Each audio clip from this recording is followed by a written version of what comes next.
या सिरीजमध्ये आपण सी प्रोग्रामिंग अगदी बेसिक पासून ॲडव्हान्स लेव्हलपर्यंत शिकणार आहे. जर तुम्हाला प्रोग्रामिंगचा काहीच एक्सपिरियन्स नसेल, तर काही प्रॉब्लेम नाही. आपण प्रत्येक कन्सेप्ट स्टेप बाय स्टेप आणि प्रॅक्टिकल प्रोग्राम सोबत शिकणार आहोत. So let's start our C programming journey. So सर्वात पहिले आहे की व्हॉट इज सी. सर्वात आधी आपण समजून घेऊया की सी म्हणजे नक्की काय. सी एक जनरल पर्पज प्रोग्रामिंग लँग्वेज आहे. सिंपल भाषेत सांगायचं झालं तर आपण कम्प्युटरला काही स्पेसिफिक काम करण्यासाठी इन्स्ट्रक्शन देतो आणि त्या इन्स्ट्रक्शन आपण प्रोग्रामिंग लँग्वेजमध्ये लिहितो. सी ही खूप इम्पॉर्टंट लँग्वेज आहे कारण ही आपल्याला प्रोग्रामिंगचे बेसिक कन्सेप्ट आणि लॉजिकल थिंकिंग समजायला मदत करते. सी बिगिनरसाठी युजफुल आहे, फास्ट आहे आणि प्रोग्रामिंग फंडामेंटल्स मजबूत करते. Okay, so why should you learn C. आता क्वेश्चन येतो की आपण सी का शिकायचं. ठीक आहे, तर पहिली गोष्ट म्हणजे सी तुमचे प्रोग्रामिंग लॉजिक स्ट्रॉंग करते. दुसरी गोष्ट म्हणजे डिप्लोमा आणि इंजिनिअरिंग स्टुडंटसाठी सी खूप इम्पॉर्टंट आहे. आणि एक इम्पॉर्टंट पॉईंट म्हणजे तुम्ही पुढे सी प्लस प्लस किंवा DSA शिकणार असाल तर सीचे फंडामेंट्स तुम्हाला तिथे खूप कामात येतात. त्यामुळे सी फक्त एक सब्जेक्ट म्हणून शिकायची नाही, तर आपण प्रोग्रामिंगचं फाउंडेशन म्हणून ते शिकणार आहे. Okay, so where is a C use. Next आपला टॉपिक आहे की सी कुठे कुठे यूज होतो. तो सी फक्त कॉलेजमध्ये शिकवला जाणारी लँग्वेज नाहीये. सीचा यूज हा ऑपरेटिंग सिस्टीम, एम्बेडेड सिस्टीम, त्यानंतर मायक्रो कंट्रोलर, सिस्टीम सॉफ्टवेअर आणि कंपायलर्स अशा अनेक ठिकाणी वापरला जातो. म्हणजे सी शिकल्यामुळे आपल्याला कम्प्युटर सिस्टीमचे बेसिक लेवलवर प्रोग्रामिंग कशी काम करते याची अंडरस्टँडिंग मिळते. ओके, तर आपण नेक्स्ट जाऊया आता की आपला first C program basically hello वर्डचा आपण प्रिंट करणार आहे. तर प्रोग्राम एकदम छोटासा आहे. Hashtag include studio dot H int main printf hello world and return 0. आता तुम्हाला हे सर्व प्रोग्राम्स कोणत्या सॉफ्टवेअरवर रन करायचे किंवा आपण प्रॅक्टिकल कसं परफॉर्म करणार यासाठी मी नेक्स्ट व्हिडिओ बनवेल. त्यामध्ये तुम्ही ते चेक करा. ओके, तो आता फक्त समजून घ्या की हा प्रोग्राम नेमका काय आहे. तुम्ही जर डिप्लोमाला असाल किंवा इंजिनिअरिंग तर ह्या प्रोग्राममध्ये तुम्हाला फक्त सांगितलं जातं की प्रिंटएफ मध्ये हॅलो वर्ल्ड जे टाकणार तुम्ही किंवा हॅलो वर्ल्ड टाकणार, हाय टाकणार तर ते प्रिंट होणार. बट बाकी काहीच सांगितलं जात नाही की ॲक्चुअलमध्ये कसं शिकवतात. सो आता एकदम बेसिक पासून समजून घ्या एक एक लाईन. तर फर्स्ट लाईन आहे इथे hashtag include studio dot H. तर याचा फुल फॉर्म आहे standard input output header file. Okay, म्हणजेच की आपण हा प्रोग्राम मध्ये इनपुट घेतलाय हॅलो वर्ल्ड. ओके, आणि आउटपुट डिस्प्ले काय होणार हॅलो वर्ल्ड. आपल्याला प्रिंट हॅलो वर्ल्ड करायचं म्हणजे इनपुट आउटपुट हे काम करते, त्यासाठी ही फाईल काम करते. ओके, त्यामुळे आपण ते इन्क्लूड केले. त्यानंतर इंट मेन हा एक फंक्शन आहे, मेन फंक्शन आहे आणि तो स्टार्ट झालाय आणि एंड झालाय. म्हणजे starting point of C programming मध्ये इंट मेन हा खूप नेसेसरी आहे. यात जो पण आपण कोड लिहितो तो एक्झिक्यूट होतो. प्रोग्रामचं एक्झिक्युशन हे इंट मेनच्या फंक्शन मध्ये होतं सी लँग्वेज मध्ये. ओके, नंतर तुम्हाला दिसेल की प्रिंट एफ दिसतंय. तर प्रिंट एफ हा डिस्प्ले आउटपुट करण्यासाठी यूज केला जातो. त्यानंतर return 0 indicate successful execution of program. Return 0 तुला आपण डिटेलमध्ये नंतर बघू. आता फक्त एवढं लक्षात ठेवा की at the end of program तुम्हाला रिटर्न 0 वापरायचं आहे आणि ऍट द स्टार्टिंग आपण ही जी फाईल यूज केली आहे stdio.h म्हणजे standard input output header file. त्यामध्ये इनपुट आउटपुटचे फंक्शन्स आहे आपल्याला या प्रोग्राममध्ये कामात येणार. ठीक आहे, आता डिटेलमध्ये बघू एकदा आपण पुढे. So meet printf. What does printf do. Printf आपण प्रोग्राममध्ये यूज केला की printf hello. So display text output on the screen. आपल्याला जे काही आउटपुट तुमचं जर नाव तुम्हाला डिस्प्ले करायचं असेल तर प्रिंटएफ मध्ये तुम्हाला ते टाकायचंय. ओके, ते तिथे हे जे दोन दिसत आहे तुम्हाला यामध्ये तिथे हॅलो वर्ल्ड लिहिलेलं आहे. ओके, त्या हॅलो वर्ल्डच्या जागी तुम्ही तुमचं नेम टाकलं ते प्रिंट होणार. जे तुम्ही इथे टाकणार ते होईल. अनदर एक्झाम्पल बघूया, जसं इथं वेलकम टू सी प्रोग्रामिंग. तर मग या प्रोग्रामचा आउटपुट काय ना welcome to C programming. Whatever text you write inside the quotes. हे जे कोट्स आहे ओके, हे दोघं आणि हे दोघं that will be printed on the screen. म्हणजे प्रिंटएफ एकदम सिम्पल आहे. हे आहे की प्रिंटएफ मध्ये तुम्ही जे काही एंटर करणार ते प्रिंट होणार. ओके, नंतर आता प्रॅक्टिकल बघूया आपण छोटे छोटे. ओके, तो प्रॅक्टिकल 1 दिले त्यांनी प्रिंट हॅलो सी. तर तुम्ही हे घरी नक्की ट्राय करा. पहिले आपल्याला काय करायचं आहे तर या प्रकारे. ओके, इन्क्लूड stdio.h ही file, then int main function, then printf. आणि प्रिंटएफ मध्ये तुम्हाला जर हॅलो सी करायचं असेल म्हणजे तुम्ही काय करणार तर हॅलो सी एंटर करणार प्रिंटएफच्या जागी and then your program will run. नंतर इंट्रोड्यूस युअरसेल्फ. मग तुम्ही याच्यामध्ये प्रिंटएफ मध्येच my name is whatever, my address, my age, then your hobby ते सगळं इन्क्लूड करून तुम्ही प्रिंट करून बघा. आणि प्रॅक्टिकल तरी एक वेलकम मेसेज, वेलकम टू.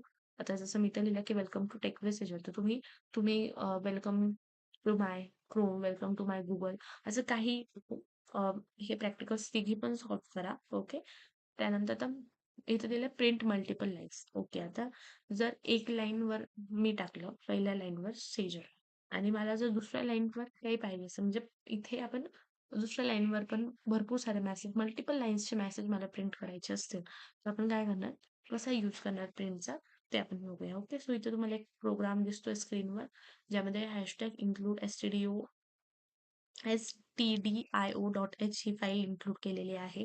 त्यानंतर इंट मेन आहे आणि त्यानंतर तुम्हाला 3 प्रिंटफ दिसत आहे. तर ते काय आहे आणि कसे आहे ते पण आपण बघूया. ओके. सो इथे तुम्ही जर पाहिलं तर इथे कोट्स, डबल कोट्स मध्ये लिहिले नेम आणि त्याच्या पुढे सेजल लिहिलाय. त्यानंतर कोर्स इंजिनिअरिंग लिहिलाय, सब्जेक्ट सी प्रोग्रामिंग लिहिलंय. ओके.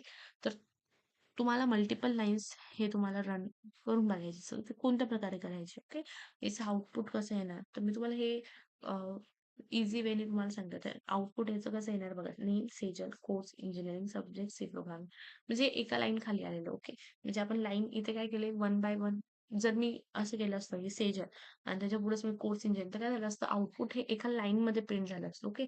एका खाली एक व्हर्टिकल मध्ये नसतं प्रिंट झालं. त्यासाठी आपण मल्टिपल लाईन्स इथे लिहिलंय. बट याच्या आता मग असं आहे का की दरवेळेस आपण प्रिंटफचा फंक्शन टाकायचा, दरवेळेस मग त्यामध्ये लिहायचं नाही. तर आपण हे नेक्स्ट टाइम बघूया, शिकूया की नाही आपण एकाच लाईन मध्ये, एकाच प्रिंटफ मध्ये सर्व टाकलं आणि त्याला पण आपल्याला जर एका खाली एक घ्यायचं असेल, जर ब्रेक करायचं असेल तर कसं करणार आहे. ओके. पण तुम्ही हा एकदा प्रोग्राम प्रॅक्टिकल कोर्सचा जो आहे तो चेक करून बघा, रन करून बघा.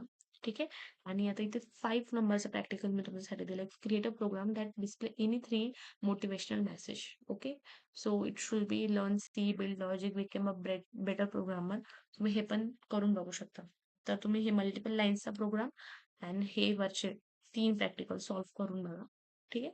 अवॉइड दिस थिंग. आता जे मेन आहे, फॉरगोटिंग colon.